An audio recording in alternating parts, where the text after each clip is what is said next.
Fred, this week was National Signing Day, obviously.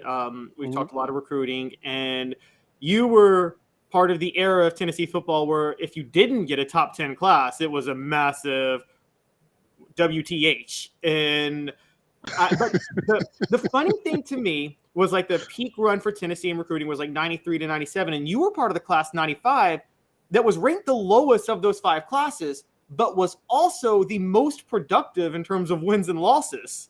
If you look at a 4-year stretch of any senior class, what stood out to you about your class with what just seemed to be so many overachievers? And I know you don't like that word, and I'm not talking about you. I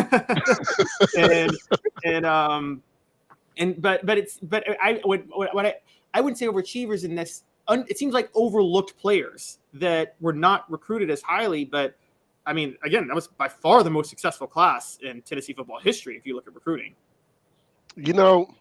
Our class would have been a lot higher had a few guys made it into school. Dante Hickey from Cleveland, Tennessee, was one of the top players in the country. He didn't sign in it. He signed with us, but didn't make it. A guy at Henderson, EJ, I can't remember his name. Henderson down. He was from somewhere near where Chad Clifton is from. He's one of the top linebackers in the country. He didn't make it. There's about 3 or 4 guys that then Corey Ivy ended up going to West Virginia. He was another guy. He didn't make it. That would have added to our class and made our class a little bit more appealing for as a number go. But when it comes to pure talent and football players, that class, I think without that class, you don't win a national championship. I know that much for sure. Billy Ratliff, Al Wilson, let's see here, Chad Clifton, those group, Spencer Riley. I mean, we had a group of guys that came in and played some football. Peerless Price. So we came in and we got the job done. I feel like we were the group that after Peyton's class with Terry Fair and those guys, that 95 class, we came in and we were taught how to play football the right way. But we also led from that point forward. Um, so I look at that class and say every class had talent. Numbers wise, they were ranked a little higher. But production, we got it done. What was E.J. Henderson the guy who ended up at Maryland? I don't know. I don't think he actually. Chad Henderson was his name. That was his name. Okay. Chad Henderson. And also, Brian Darden was the number 1 running back in the country, and he didn't come in that class because he had to go to Fork Union or something like that. So our class missed a few players out of it, which meant if we have all those guys in our signing class, we're top 5 recruiting. We're top 2, if I'm not mistaken. I don't even know what number we were. Well, Darden got there, but was kind of a complete dud when he got there. I won't say he was a dud. He came to a team that was stacked. Okay.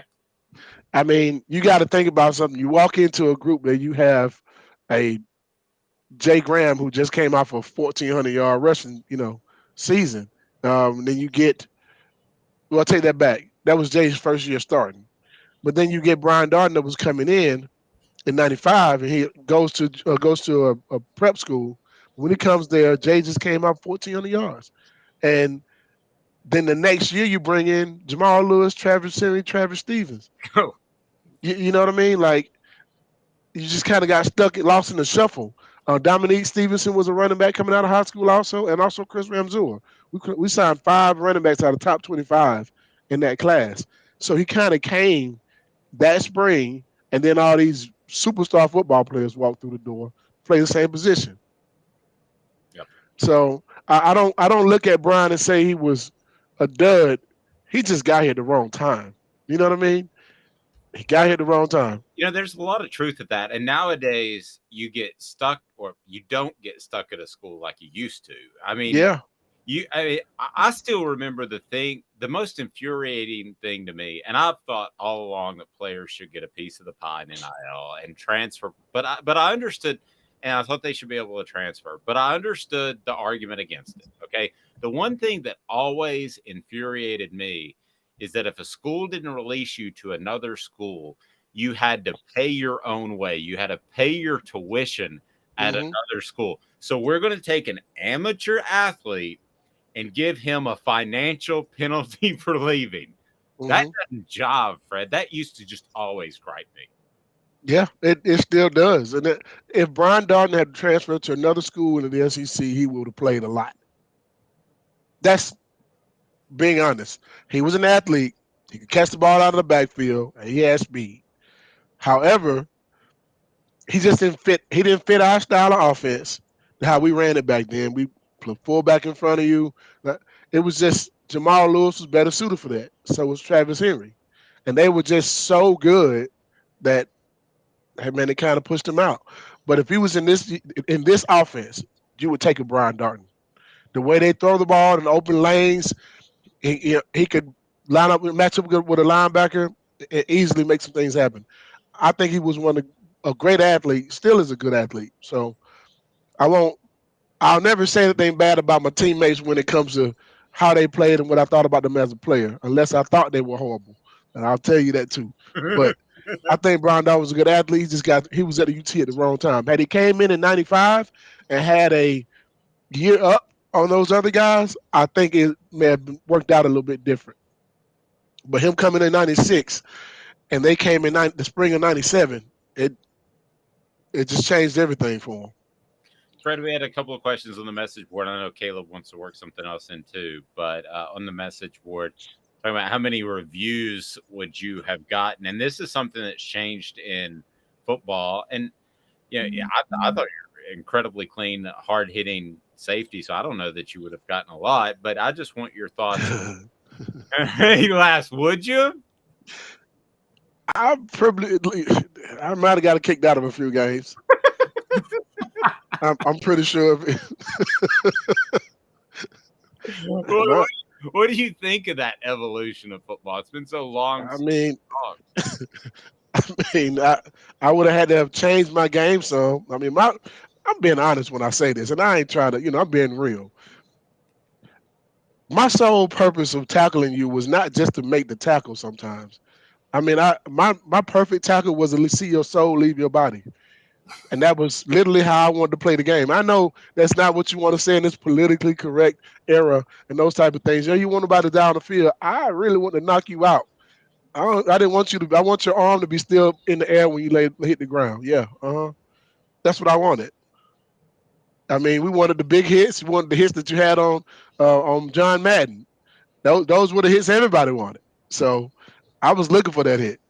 And if you got me in a game, don't worry. I was doing everything I could to come back and get you. So the rest of the game, I'm circling like a shark just for you to make one mistake. Youch. I don't want to be a receiver. Caleb, go right ahead, sir. So sticking with the X's and O's, it's funny because, comparing Tim, what Tim Banks did last year to what John Chavis did with you guys. I mean, obviously, world of difference, largely just in talent. You guys were just loaded with talent in the mid-'90s on defense. But I will say one of the things I noticed is that Chavis had a lot of different blitz packages. And the difference I saw between that and what Tim Banks did, who also had blitz packages last year, was Tim Banks, I feel like had his corners play a little bit softer coverage, probably because he had to, because there were just some limitations, whereas Chavis seemed to have these blitz packages and say, corners, you still got to stay one-on-one and press your man all the way down the field. But which one opened up the door more for safeties like you and Deon Grant, or in last year's case, Trayvon Flowers, to make big plays? Their styles are completely different, in my opinion. If you look at how they line up, how they play the outside, those type of things. When it comes to Chavis, in our era, everybody know one thing: we were blitzing. We're coming. We're gonna bring more than you can block, and you better get the ball off. So it gave us an opportunity to, and with a special player, you can't just do this with any defense. It takes the players too. I mean, I'm being honest in that. Without having to run, I play with some good safeties, and I love them all the same. But I love Deon Grant just a little bit more because he could do something that none of them could do. No knock on them. If you threw that ball deep, he was going to get it. And we believed that wholeheartedly, that he could go get anything that's thrown deep. He showed us that. So taking that away made us be able to play more aggressive. And Coach Chavis understood that in his defense, and it worked well for our defense because of that. Um, if you know the ball coming out fast, that means there's only so many routes you can run. The game has changed some, was speeded up and those type of things, but techniques should still be the same in my opinion, right? Um, with our new defensive coordinator, I know they have these RPOs have changed the game, so you can't just sit in the zone or sit in the, in certain. You can't just sit in certain defenses and just say, okay, this is what we're playing, we're lining up, beat me, type of thing. You got to have ways to be able to mix it up, and usually when you're playing off, that means you're zone blitzing. Usually, because the ball's coming out fast, so you want to be able to read and react, those type of things. Or if you plan a zone, if you plan a man blitz, and I've seen us do this, we get in trouble. You can't let anybody inside. You know what I mean? So you got to find ways to do those things. And I look at it, and I think we have a good system, but it all starts up front. I can't hamstring our new defensive coordinator. Our defensive coordinator, I can't remember his name right now. What's his name again? Tim Banks. Jim Banks. I can't hamstring him and say he's not this or that when he doesn't have what we had when it comes to like pressure up front. We could get pressure with front four. I mean, you're looking at a first round draft pick, a second round draft pick, a guy who possibly could have been a first round draft pick in Billy Ratliff if he didn't have the injuries. And then you're also looking at Corey Terry, who was a 6th round draft pick.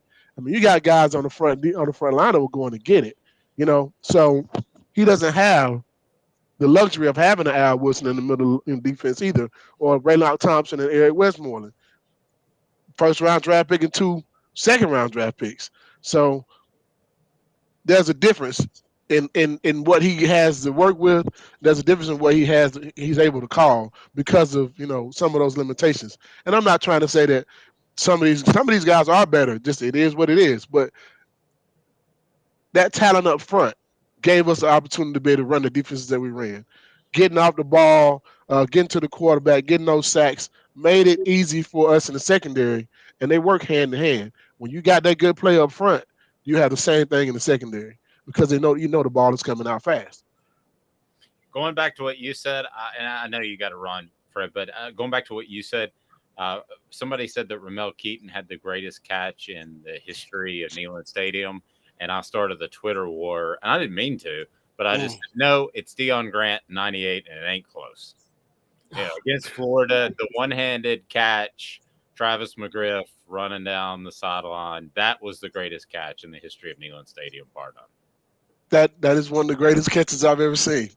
I mean, I had to give Joey Kent some nod too, though. We played against Georgia in 1995, and he laid out and he caught one, stretched out the same way, and that was. It wasn't as. I think Ramel Keaton was in the heat of the moment of a game where we needed a catch. So I give him the nod on that. But as far as impact, that Deon Grant catch with one hand across the middle, the significance of it makes it the best catch ever in this stadium, in my opinion. Well, it was like slow-mo, too, because I remember, and you had to be at the stadium to be able to see the secondary. Yeah.